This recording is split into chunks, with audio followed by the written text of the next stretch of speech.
La fasciite plantaire est l'une des causes les plus courantes de douleurs au talon. Il se présente typiquement avec une douleur intense au premier pas du matin, qui tend à s'améliorer avec le mouvement, mais peut s'aggraver après des efforts prolongés.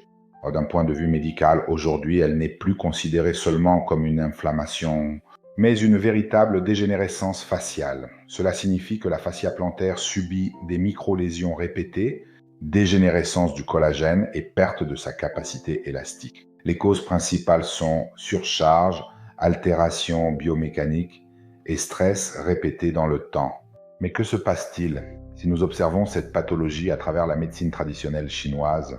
Dans ce modèle, la fasciite plantaire fait partie des soi-disant syndromes BI, c'est-à-dire des conditions dans lesquelles il y a un blocage de la circulation énergétique. La douleur au talon, appelée gentong, est étroitement liée au système des reins. Le rein, dans la médecine chinoise, gouverne les os et les structures profondes du corps. Lorsque le corps est faible, les tissus deviennent plus vulnérables et moins capables de se rétablir. À côté de cela, la douleur provient souvent d'une stagnation de qi et de sang. En d'autres termes, l'énergie et la circulation dans les méridiens ne circulent pas correctement. Ce blocage peut être causé par des microtraumatismes, une surcharge ou des facteurs externes comme le froid et l'humidité. Selon un principe fondamental, là où il n'y a pas de libre circulation, il y a de la douleur. Pour comprendre vraiment cette pathologie, nous devons introduire le système des Zangfu. Le premier organe clé est le rein. Le rein gouverne les os et conserve l'énergie vitale, le Jing.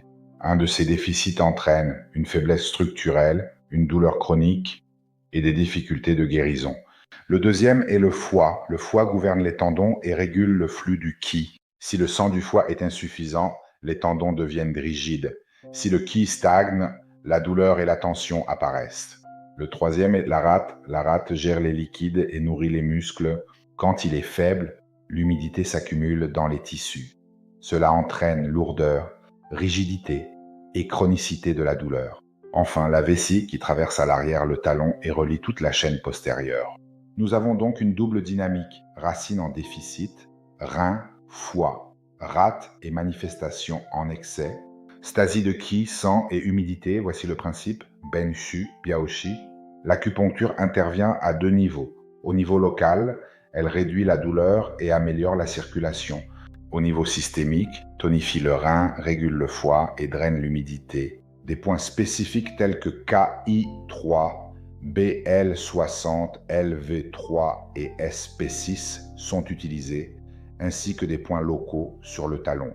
Mais cette approche est également soutenue par la science moderne. Des études cliniques montrent que l'acupuncture peut réduire significativement la douleur et améliorer la fonctionnalité du pied.